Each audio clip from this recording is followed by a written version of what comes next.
So I finally watched the new Hunger Games movie, Songbirds and Snakes or whatever, and I'm a bit confused.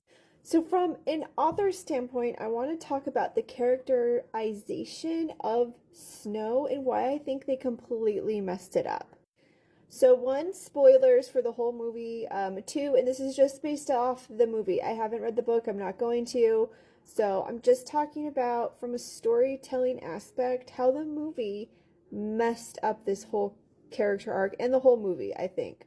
So let's start off with what we do know. We have Snow, who we know is the main antagonist of the Hunger Games series. And the whole point of this book is to show like how he became that villain, essentially, like his descent into darkness, madness, villainry, or whatever the fuck you want to call it. So I was really thrown by how good of a person he was, and I'll explain. So at first, his motivation is to win this competition and get the money for his schooling to help his family and himself get into college. Which one, it is self-serving, but two, it's also selfless because his grandma and his cousin, Tigress, they need a place to live too. He's doing it for them, almost more so than for himself. That's at least what it seems like. And so as he connects more to Lucy Gray, he starts to kind of shift in his motivations to, well, it'd be great to win, but I also want her to stay alive because I care about her. Again, it's selfless. It's not self-serving like you would expect. And then throughout the story, he's given opportunity after opportunity to be more selfish, and he doesn't do that. And in the poor parts and sections where he does question himself and his goodness, for example, when he kills that one tribute, I think it's what anybody would do under that same circumstance. And he also takes it really hard. It disturbs him. It hurts his heart. And then he realizes at some point that even if Lucy does win and survive, he is not going to get his money, his prize. So his whole motivation is ripped out from under him. His self-serving motivation is gone. Yet he still does many things. He risks many things. He cheats to assure that she wins and survives, which is so out of character. It doesn't make sense. Every time he is given a choice, he does the action that isn't self-serving. So when we get to the third part and they're done with the Hunger Games and he's in District 12 and he's with Lucy Gray. So this is where we do start to see him like teeter a little bit, like what he does with the Jabberjay and his friend. He does send that to I don't remember what the character's name is, the game maker. He sends that to her. So that is selfish, but it's unclear why he does that. I think it is ultimately to protect himself, but then it's almost taken back because he does all these things to protect his friend. So it's almost like the action is negated by the action that he takes. I could see how it's like teetering on like, am I good or am I bad? So I guess I can forgive that one bit. But even so, he continues to do the right thing to protect those that he loves. I don't know, like I don't get it. I think him shooting the governor's daughter was probably a selfish thing, not the right thing to do. And I think the way he did get his friend killed in the end, that was definitely selfish. So we do see him teetering off a little bit, but I think that should have come way, way, way sooner.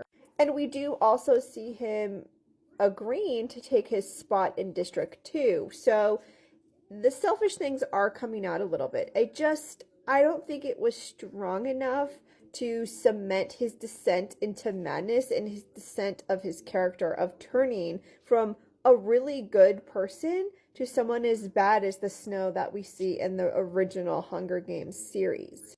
And then where I think they really lost me was at the end when him and Lucy Gray have walked off and it's raining and they take a little break in the cabin. I was so confused at what even happened there. I think she had hidden the guns there and then threatened to tell on him. I think that's what it was. And then I don't know why she went all weird and why she like got him bitten by the snake. I don't understand why that happened. It was really, really confusing. And then he like freaks out and he ends up shooting and killing her.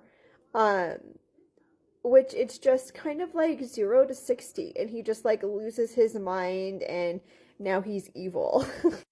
From a storytelling aspect, I just don't think this was the way to do it. It was way too abrupt of a change. It was way too nuts from him to go from a really decent person for like the majority of the film to then he questions it for like this much of it and then he's psychotic at that point on. He like murders the one guy, I forget his name. But he poisons that one guy at the end. And now he's like, I'm evil, like, I'm in my villain era, like, whatever. Like, what? It happened way too fast. Like, really, your first love breaks your heart, and that's going to be the thing that, like, tips you over. Like, it didn't seem like a bad enough event. Like, if I was these writers, I would have had Lucy Gray pin him for the murders of the governor and then like have him almost get killed and then him get out of it at the last minute, and that would have made more sense to me as an audience person watching this to why he would dissent and hate her, and then like ultimately why he hates Katniss later on in the main series. Like, it just didn't make any sense. Her turn against him made no sense. I think they were trying to say like she got messed up from the games, but it made no sense. I couldn't hear anything. The rain blocked everything out. It made no sense. So when you're doing this type of character transition, when you take a good person to a villain, you have to really establish motive and these, it's like a ladder or a step or a staircase into that darkness. It doesn't just go from here to here. We see Snow as like a really good person, and I don't see how you lose that because your heart gets broken. Like, really? Like, yeah, that's messed up, but like, it just didn't seem like traumatizing enough to completely change who he was.